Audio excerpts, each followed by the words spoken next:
Olá, gente. Sou eu mais uma vez. Antes de começar, eu queria deixar o livro de Provérbios, capítulo 3, apenas o verso 13. Feliz o homem que acha sabedoria e o homem que adquire conhecimento. Aqui na Bíblia, quando diz homem, é ser humano, tá? Não tá distinguindo totalmente o ser humano como homem e mulher, tá? Em cima dessa passagem bíblica, no livro de Provérbios, capítulo 3, verso 13, eu queria falar assim um pouquinho da minha mãe, né? E hoje, certamente, eu acordei pensando nela. E tô aprendendo a cada dia a trazer em memória as boas lembranças que restaram dela. E esse ano vai fazer 15 anos que ela se foi. E, gente, eu lembro muito como é que era minha mãe. Minha mãe era muito ousada na igreja. Em casa, ela ensinava a gente a fazer o culto doméstico. Às vezes eu achava tão chato aquilo, sabe? A minha irmã também achava às vezes chato a gente ficar assim, todo dia, era todo dia. 7h30 da manhã, ela tinha um relógio lá no nosso quarto, na parede, redondinho.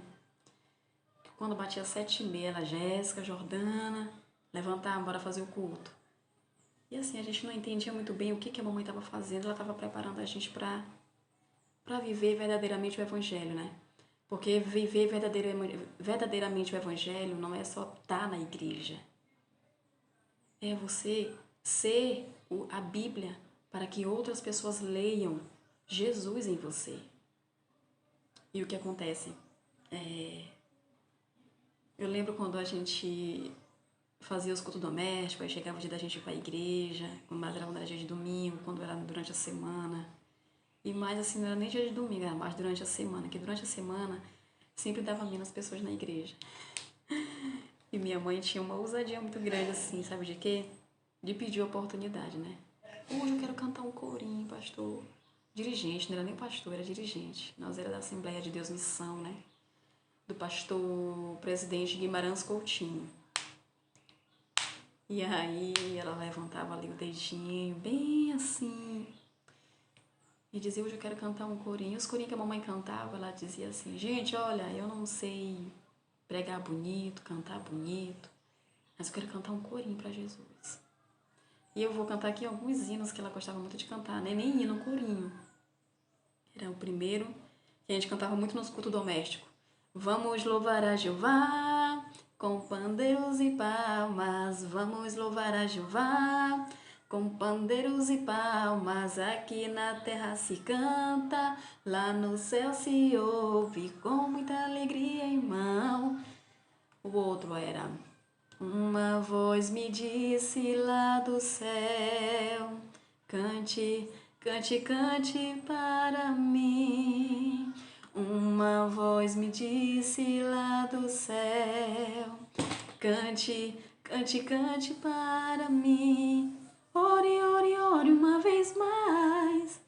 E os outros hinos, os outros corinhos, que ela mais cantava na igreja, era esse aqui, ó. Que Jesus maravilhoso é este nosso, é este nosso, é este nosso. Ele salva, ele cura e ele batiza também com o Espírito Santo. Amém, amém. E um que ela gostava muito de cantar em casa, que às vezes ela chorava quando estava fazendo assim as orações. A gente orava de 2 a 3 vezes por dia, quando a gente estava mais em campanha e propósito. E sempre ela tentava colocar a gente ali mesmo no eixo mesmo, orar, Jéssica Jordana, vamos orar. Quando dava meio-dia, orar. Quando dava 6 horas da tarde, orar. Às vezes a gente dormia ajoelhada, eu e minha irmã, a gente se acabava de rir. E a mamãe dizia, tu tá aí dormindo? A gente dormia às vezes ajoelhada, consagração de manhã, 5 horas da manhã. Então, assim, foram coisas que até hoje eu recordo e guardo, e hoje eu entendo por que minha mãe estava me preparando. Minha mãe estava pegando duro comigo, me dando pressão, e hoje eu entendo. E louvo a Deus pela vida dela, porque ela foi uma missionária na minha vida. E Não sei na vida da minha irmã, né? Mas alguma coisa serviu para a vida dela, eu tenho certeza.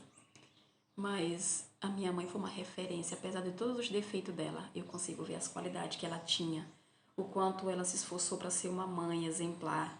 Ela não pode ter sido uma mãe exemplar em outras áreas, mas na área da fé, ela foi sim. Então, eu também estou tentando ser essa mãe para meus filhos. A gente nunca vai ser uma mãe 100% para os filhos da gente. A gente sempre vai achar que a gente está acertando em tudo com os filhos da gente, mas a gente nunca vai estar acertando em tudo com eles. Então, alguma coisa eles vão ter que aprender quando crescer que não aprendeu com a gente. Então, ela pediu a oportunidade, dizia, eu quero cantar um corinho. Que Jesus maravilhoso é este? Nossa, é a cara dela. Quando eu escuto esse corinho, eu lembro dela. Busquei confio no Senhor. Cale-se diante dele a terra, dobre o joelho e ergam as mãos, pois o Senhor é Deus. É a cara dela também. E aquele hino.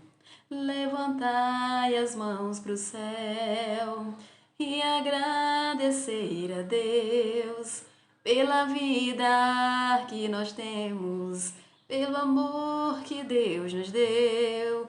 Jesus nos deu, Jesus nos deu, Jesus para me salvar. Então, foram coisas que eu aprendi muito com ela, foram coisas assim que me fazem falta, às vezes ela me faz falta em questão de conversar, né? Até porque eu não sou muito aberta, eu não gosto de conversar com todo mundo. E a gente aprende a conversar com Jesus. Eu aprendi a trazer Jesus mais pra minha vida, a priorizar mais Jesus pra minha vida. Depois que muitas coisas já aconteceram em minha vida com os meus próprios erros, eu aprendi. Com os meus erros, eu aprendi agora a acertar. A gente sempre vai acertar? Não. Nunca a gente vai só acertar. A gente também vai errar. E com os nossos próprios erros vai nos trazer um aprendizado para que a gente venha acertar o caminho. E Deus, ele sempre nos conduz. Quando a gente coloca Jesus como prioridade em nossas vidas, ele nos conduz, ele nos guia no caminho certo. E eu louvo a Deus pela vida da minha mãe, na humildade dela, na simplicidade dela, aprendia muita coisa. E onde ela chegava, ela atraía as pessoas para perto dela, conversava, ela era educada. E minha mãe era uma bênção. Minha mãe era um canal de bênção na minha vida. Hoje eu tô fazendo esse vídeo falando dela, das partes boas que ela tinha, do lado bom que ela tinha. Era uma mulher de Deus, Deus usava ela tremendamente também. Entendeu? Na área de profecia, Deus usava tremendamente ela. Ela foi uma das primeiras a me entregar que eu era uma levita do Senhor e eu não acreditei. Por isso que na Bíblia diz assim, ó, profeta em sua terra não tem valor. Eu não valorizei quando ela disse que eu era uma levita, né? Aí quando o Senhor usou um outro profeta, um missionário, jovem, num culto de rua que a gente foi, ele foi usado por Deus e me entregou que eu era uma levita, que o Senhor ia soprar meu nome e tal e tal. E eu digo uma coisa, aí eu dei credibilidade, mas eu sempre até hoje lembro, minha primeira pessoa que disse pra mim que eu ia ser levita do Senhor Jesus, adorar a Deus, foi minha mãe. Foi a primeira profeta na minha vida, foi a primeira missionária na minha vida. Me ensinou a consertar altar em casa, que enquanto na igreja a gente só cultua, dá o nosso melhor para Deus. Às vezes você não pode precisar ter uma oferta em sentido figurado mesmo, dinheiro. Mas se você levar uma oferta de gratidão a Deus, Ele vai receber. Se você tiver um coração sincero diante dele, Ele vai receber a tua oferta em forma de oração, de simplicidade. Porque a aparência, ela acaba. Mas teu caráter e essência com Cristo nunca vai acabar. E eu louvo a Deus pela vida da minha mãe. Minha mãe me ensinou o que eu precisava hoje para minha vida. Ela me ensinou tudo o que eu precisava. E eu louvo a Deus pela vida dela, gente. E agora tudo que eu aprendi com ela na parte de fé, eu quero passar para os meus filhos. Meus filhos venham aprender, eu nunca vou poder ser mamãe 100%, mas até onde eu puder ir, eu vou estar levando meus filhos. É fácil? Não. Mas sempre digo, com Deus tudo é possível. Coloque Jesus como prioridade. Todos os dias da tua vida, coloca Deus como prioridade. Você será muito abençoado. E esse é o pequeno vídeo que eu queria fazer hoje, falando um pouquinho da minha mamita, né, que eu tenho boas memórias dela no meu coração e a vida continua. E que Deus possa nos abençoar, em nome de Jesus que vive, que reina para sempre. Tchau!